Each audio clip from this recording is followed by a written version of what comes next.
Nova Manhã. Conexão Brasília com Diego Amorim. E é claro que o Diego Amorim tem informações sobre tudo isso, também apurações exclusivas e fala com a gente agora. Bom dia, Diego. Bom dia a você, Michele. Bom dia, Mauro. Bom dia, ouvintes da Nova Brasil FM em todo o país. Que dia, né? Que segunda-feira, né? Elaborar tudo ainda. isso. Elaborar tudo isso que aconteceu. Deixa eu começar contando para vocês uma coisa. Eu vim de motorista de aplicativo para rádio, agora há pouco aqui em Brasília, e ele me relatou uma curiosidade interessante. Disse que tem muita gente que está lá ainda acampado no QG, aqui no setor militar urbano em Brasília, e que está pedindo Uber, mas aí eles estão com medo de saírem de lá, porque está tudo fechado, né, com todo um aparato de polícia. Então, se eles pedem Uber, o Uber não vai conseguir chegar lá no acampamento. E eles não saem, porque se sair podem ser presos, estão com medo. Então, ele falou que são várias chamadas do pessoal do QG e o Uber não consegue chegar. O pessoal está em situação complicada. Vamos lá. Deixa eu começar com uma informação importante, Mauro, Michele, que ontem à noite, conversando com vários senadores, eles estavam revoltadíssimos porque tinham informações de que a Polícia Legislativa, que cuida especificamente da segurança do Congresso Nacional, já tinham feito o alerta, pelo menos no dia anterior, de que essa invasão aconteceria. Em grupos de mensagens de WhatsApp bolsonaristas, essa informação já circulava há alguns dias.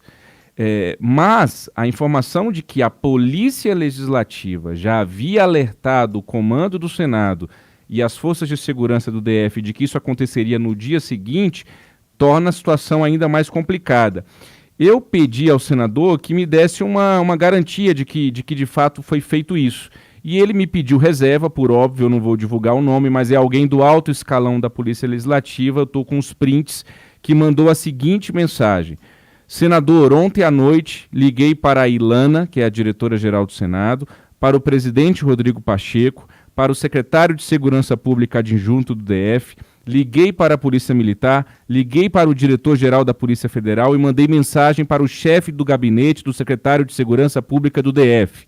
Isso tudo que aconteceu hoje estava sendo bem desenhado desde ontem. Desde ontem, continua esse policial legislativo, que venham alertando para isso que ocorreu hoje. Estou no avião voltando para Brasília, só consigo ler mensagem de texto, enfim. A Secretaria de Segurança me informou ontem à noite e hoje de manhã que a situação estava sob controle. Essa foi a notícia que foi dada da Secretaria de Segurança para a Polícia Legislativa aqui do Congresso Nacional. Então, um primeiro ponto é preciso dizer os óbvios no dia de hoje, né, Mauro e Michele? É impossível que ninguém soubesse do que poderia e iria acontecer. É impossível. Mas você não pode impedir as pessoas de chegarem na esplanada porque vocês não têm a garantia de que eles vão quebrar tudo e invadir tudo. Tudo bem, então você coloca um efetivo à altura daquela manifestação. Esse é um primeiro ponto. Ontem eu conversei com vários parlamentares e com 2 ministros do governo Lula. 2 ministros próximos do Lula que tiveram a gentileza de me atender, mesmo num dia corrido como ontem. A gente teve uma conversa rápida, mas num primeiro momento eu acreditava que aquele pedido de prisão do Anderson Torres, agora não mais secretário de Segurança, era apenas um gesto político. Hoje eu já não sei, viu, Mauro, Michele? Talvez a coisa possa se engrossar nas próximas horas e nos próximos dias, porque há toda uma disposição em dar um recado claro sobre tudo o que aconteceu ontem. Uma coisa que me chamou muita atenção é que tem muita gente aplaudindo e vibrando o que aconteceu ontem nos bastidores. Pessoas públicas, políticos, que não têm a coragem de vir a público, porque são covardes até nisso, não têm a coragem de dizer publicamente que concordam com isso, mas que nos bastidores estão dizendo assim, mas pediram, provocaram demais. Pessoas públicas, que se dizem publicamente que são moderadas, que são ponderadas. A gente precisa ficar de olho em algumas manifestações de políticos nesses dias de hoje, porque agora é um divisor, agora não tem mais conversa. A gente, de novo, não está mais falando de Lula e Bolsonaro. Não estamos, a gente está falando de vandalismo, mais do que isso, de terrorismo. Um segundo ponto que eu diria, Mauro, Michele e ouvintes, é o seguinte: parar com essa história também de que é pouca gente, né? o próprio Flávio Dino, que tem agido de maneira firme, contundente, mas eu o vi nos últimos dias falando em não vamos deixar que meia dúzia de gato pingado. Não é meia dúzia. Se a gente continuar encarando como meia dúzia, essas coisas vão continuar acontecendo. É muita gente, são milhares de pessoas, talvez milhões de pessoas em todo o Brasil que estão com essa disposição de quebrar tudo, de invadir tudo, de tacar fogo em tudo. Então, não é pouca gente, é gente demais. Não são manifestações, não é vandalismo. Vandalismo é se eu descer aqui agora no prédio onde fica a rádio em Brasília e tacar uma pedra no poste de luz. Isso é vandalismo. A gente está falando de um movimento organizado, orquestrado, planejado, financiado, em que qualquer pessoa que quiser, que tiver essas bandeiras, vai fazer parte desse movimento. E quando se fala disso, de terrorismo, de crime, isso precisa ficar muito claro para o nosso ouvinte da Nova Brasil também. Não existem dois lados quando se fala em terrorismo. Quando o Talibã comete um atentado, ninguém vai ouvir o Talibã. Vamos ouvir o lado do Talibã. E aí, Talibã, o que vocês fizeram? Não sei o quê. Quando um estuprador estupra uma pessoa, ninguém vai ouvir o outro lado do estuprador. E aí, estuprador, o que você tem a dizer sobre o que aconteceu? Só tem um lado aqui possível, que é a condenação com veemência e com rigidez desses atentados terroristas que aconteceram ontem em Brasília. Qualquer outra avaliação, qualquer outra interpretação, qualquer outro mais... mas tem que entender o contexto. Não tem mais. Não tem mais. Fugir à regra, qualquer classificação como fugiu à regra. Acabou, não tem. A gente está falando do Congresso Nacional, do Palácio do Planalto e do plenário do Supremo Tribunal Federal invadidos, tomados. Vai ter que se explicar. Isso que a gente está agora no calor do momento, horas depois, menos de 24 horas do que aconteceu, vai ter que se sentar e o Brasil todo ter que saber o que aconteceu. O que aconteceu? O governador sabia, o secretário de Segurança sabia, a Polícia Legislativa avisou, ninguém fez nada, a Polícia Militar foi conivente, o Exército ajudou. A gente vai ter que ter essas informações nos próximos dias sobre o risco de daqui a pouco acontecer de novo, minha gente. Neste momento, quem protagonizou isso continua vibrando. Neste momento, 7h11 da manhã da segunda-feira, 9 de janeiro de 2023, não estão encarando como uma tentativa de golpe frustrada. Isso é a gente que está aqui encarando. Foi uma tentativa de golpe frustrada. Mas entre eles estão festejando. Eles estão comemorando uma invasão bem-sucedida. Uma depredação bem-sucedida. Ataques que foram planejados e que foram concretizados no dia de ontem. Então, ontem... Por favor, Mauro. Conclui, que depois eu queria te fazer uma pergunta também. Ontem, eu acompanhando o noticiário, eu via já muitos colegas nossos usando no passado a invasão que aconteceu hoje, não sei o que ocorreu hoje. Não, as coisas ainda estão acontecendo. A gente também tem que tomar esse tipo de cuidado, porque senão a gente vai encarar como algo que já passou. Não, tem mais coisa para acontecer.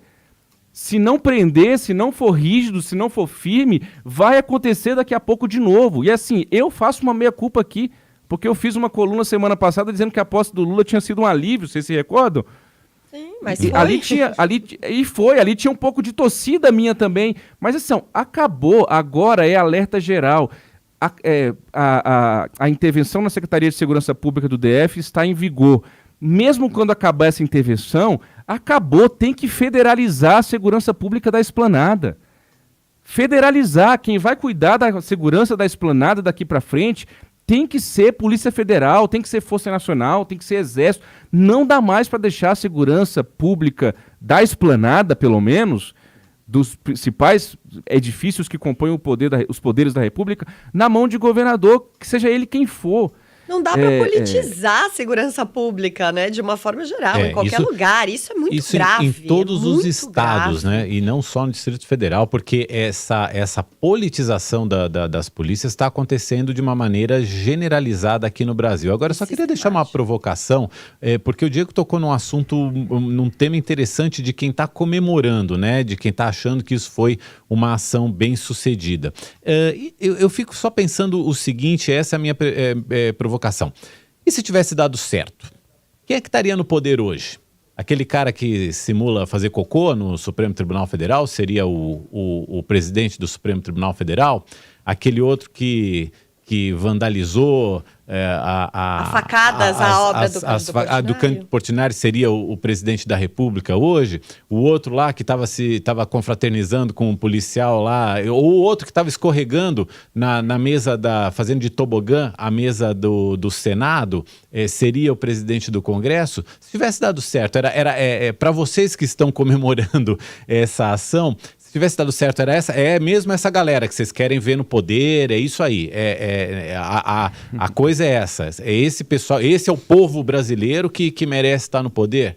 É isso? É isso que vocês querem? Esse é o plano? É isso?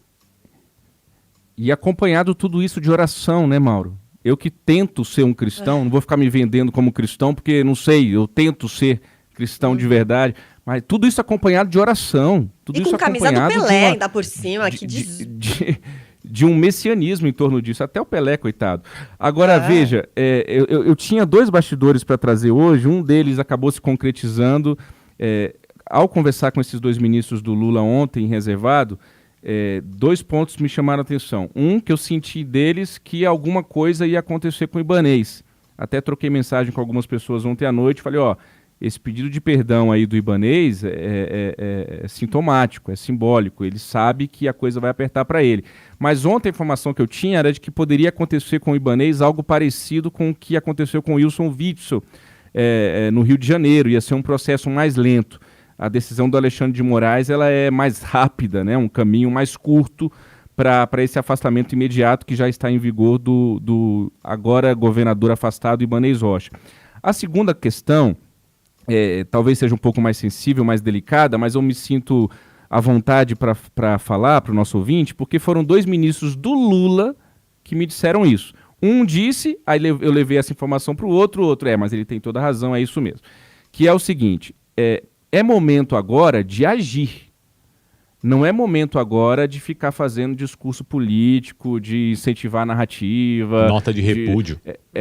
É hora de chegar e de agir. Então, eles estavam me apontando, os próprios ministros do Lula, de que no discurso do Lula ontem, ele vai muito bem até o momento em que ele começa a falar demais e no final, quem acompanhou viu, ele chama o Bolsonaro de genocida e aí começa a atribuir a culpa ao Bolsonaro e fala que o Bolsonaro fugiu, não entregou a faixa para ele, enfim, aí volta lá para a posse e relembra a história de que a faixa não foi passada para ele pelo Bolsonaro. Assim, quanto mais se falar do Bolsonaro agora, minha gente, mais força vai se dar a esse movimento. Quanto mais se rivalizar e ficar se colocando o Bolsonaro na jogada, o lance é o seguinte, o Bolsonaro perdeu a eleição, você pode amar ou não, você pode odiar quem for, o Bolsonaro perdeu a eleição. O presidente hoje é Luiz Inácio Lula da Silva. Daqui para frente, o presidente tem que agir como presidente. Então, os ministros mesmos disseram isso, que iam falar com ele. Mas vamos ver se o Lula escuta alguém. O Bolsonaro não escutava, vou torcer para o Lula escutar. Não é hora de ficar, porque senão isso vai atiçar, isso vai piorar, isso vai crescer. É hora de, invadiram? Ok. Caneta, prisão, cadeia. Invadiram? Afastado. Invadiram? Daqui para frente, quem fizer isso, não sei o quê.